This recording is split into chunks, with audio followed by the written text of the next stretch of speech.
was ready to choose her. The day she stopped waiting. If you ever want to punish someone without leaving bruises, love them quietly, and then let them believe they imagined it. That is what I did. Not intentionally, not cruelly, but the result is the same. And the scariest part is, I didn't understand what I had done until it was too late. I was 28 when this happened. Not young enough to blame immaturity. Not old enough to say I had it all figured out. I lived in a small rented room behind my uncle's house. The kind of place where you can hear your neighbor's footsteps through the wall, and the fan makes a noise like it's struggling to breathe. My days were repetitive. Work, traffic, dinner, sleep, repeat. I looked fine on the outside, but inside I was tired in a way that didn't go away after rest. Then she arrived. Not like a storm, more like a light turning on in a room I didn't realize had been dark for so long. Her name was Dara, and the first time I saw her, she wasn't trying to be beautiful. She was just being herself, holding a paper cup of iced coffee in one hand and a phone in the other, arguing softly with her friend about what movie to watch. She tilted her head when she spoke, as if she was always listening to something deeper than words. We met because of something stupid. I had parked my motorbike too close to hers, and when she tried to pull out, the handles got tangled. She looked at me with this half-annoyed, half-amused expression and said, "You really like danger, huh?" I apologized too many times. She laughed at me for it, and somehow, that turned into a conversation. That same evening, we ended up sitting at a street food stall. The kind with plastic chairs and a table that wobbles if you lean your elbows on it. The air smelled like grilled meat and smoke, and sweet sauce. Motorbikes passed behind us like constant waves. We talked for hours, like we had known each other longer than we had. She asked me questions people usually don't ask unless they care. What do you do when you can't sleep? What scares you the most? Do you ever feel like you're pretending to be okay? I laughed and tried to keep it light, but she didn't let me hide too easily. She wasn't aggressive. She was gentle, the kind of gentle that makes you feel safe enough to be honest. That night, when we finally stood up to leave, she looked at me and said, "You're quieter than you pretend to be." I remember blinking, like she had just read something I didn't want anyone to see. After that, Dara became a regular part of my days. We didn't call them dates. We didn't make it official. We didn't even talk about what we were. It was just natural. Some evenings, we would meet after work and walk along the riverside. She liked buying sliced fruit in a small bag and eating it slowly, offering me pieces without asking. Sometimes we would sit on a bench and watch families take photos, couples hold hands, teenagers laugh loudly, like the world couldn't touch them. Dara would talk about her dreams. She wanted her own small business someday. A bakery, maybe. She said she liked the idea of creating something that made people feel comforted. "People don't remember everything you say," she told me once, "but they always remember how you made them feel." I nodded like I understood, but the truth is, I was already remembering everything about her.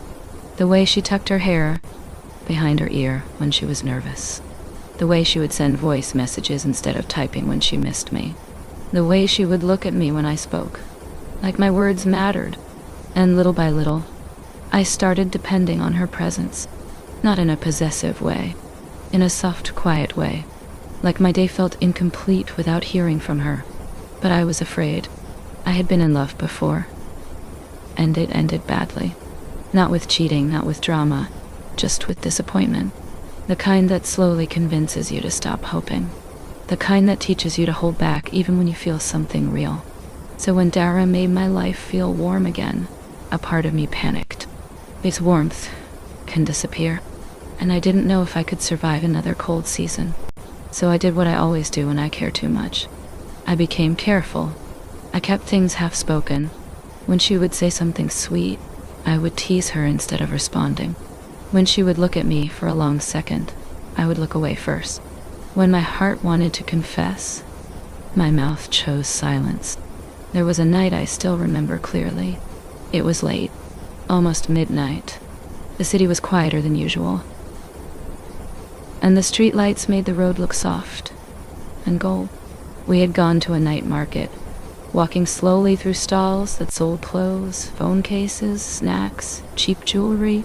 She tried on a pair of earrings in front of a mirror and asked me, "Do I look okay?" I looked at her and felt my chest tighten. She looked more than okay. She looked like someone I could love for a long time. But I just said, "Yeah, it's fine." I said it like it didn't matter. And I watched her smile fade. Just a little. Not enough for anyone else to notice, but enough for me to know I hurt something small inside her. We bought grilled corn and sat on the edge of a sidewalk, sharing it. She rested her head on my shoulder for a moment, like she had done before, but this time her body felt heavier, like she was tired. Do you ever feel lonely, even when someone is right next to you? She asked quietly. I wanted to tell her the truth.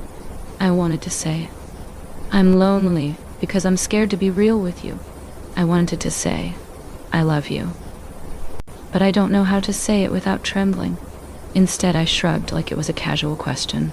"Sometimes," I said. She nodded slowly, like she expected that answer, and the moment passed. That's the thing about moments. When you don't hold them, they leave. There were other signs. She would ask me, "What are we?" in a joking tone, but her eyes were serious. She would say, "If you met someone you really liked, would you fight for them?" Like it was just curiosity. I kept giving her safe answers. I kept staying in the middle, not choosing, not rejecting, just existing in the comfort of her affection without earning it properly. I didn't realize how selfish that was. I thought I was protecting myself, but I was slowly exhausting her. One evening, she invited me to her cousin's birthday dinner. It was in a small restaurant with bright lights and loud music, the kind where the table is covered in dishes, and people keep refilling your plate even when you're full. Her family was there, her friends too. They treated me like I belonged. Someone asked if we were together, and Dara looked at me, not with pressure, with hope, just a small hope, like a candle waiting for someone to shield it from the wind. And I laughed awkwardly and said, "We're just friends." The word "just" landed like a stone. Dara didn't argue. She didn't embarrass me. She just smiled and kept eating, but her eyes didn't meet mine for the rest of the night. On the way home, the road felt longer than usual. She was quiet. I asked if she was okay. She said she was tired. That was her answer for everything after that. Tired. Not angry. Not dramatic. Just tired. Her replies became slower. Her voice messages stopped. Our late-night walks became, "Maybe next time." I told myself she was busy. I told myself not to overthink. I told myself I still had time. Then came the day she finally told me the truth. It was raining lightly when she asked to meet. The cafe we chose was almost empty. Only 2 other customers. Soft music. The smell of coffee and wet air. She sat across from me with her hands wrapped around her cup like she needed warmth. "I need to ask you something," she said. I nodded, trying to act calm. She looked at me for a long moment, then said, "Did you ever actually feel something for me? Or was I just convenient?" That question cut deeper than any insult, because it was honest. And the worst part was that I understood why she asked. I swallowed. My throat felt dry. Of course I felt something. I said quickly, "You know I care about you." She nodded slowly. "But you never chose me," she whispered. "You cared, but you never claimed me." I wanted to argue. I wanted to explain my fear. I wanted to tell her about my past, about why I hesitated, about why my heart always moved slower than my feelings. But when I opened my mouth, no words came out that sounded enough. Dara took a breath, like she had been holding it for months. "Tired," she said again, and this time I knew what it meant. Tired of guessing, tired of hoping, tired of being close to someone who kept her at a distance.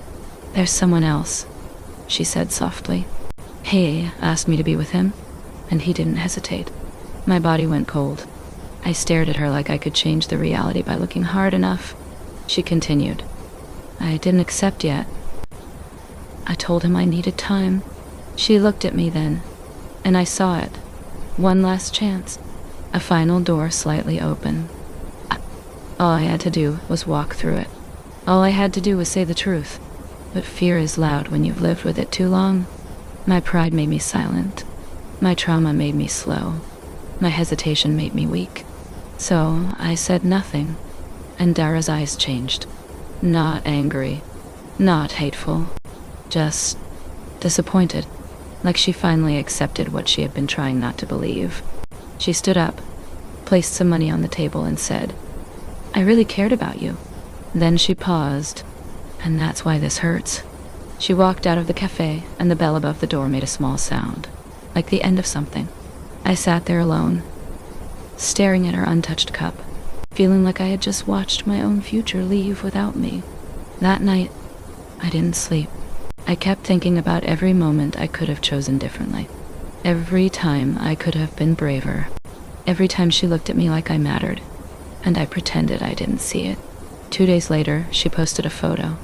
Not intimate, not dramatic, just her holding a bouquet of flowers, smiling softly, standing beside a man whose face I only saw partially, but I knew what it meant.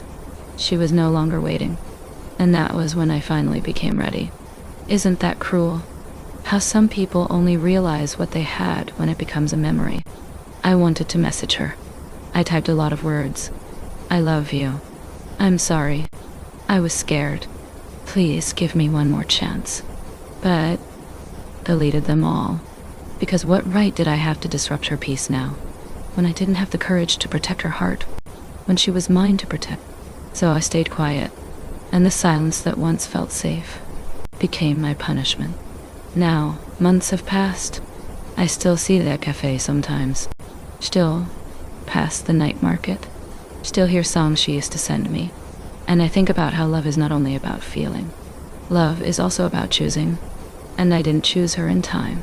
I don't hate her for leaving. I respect her for choosing herself.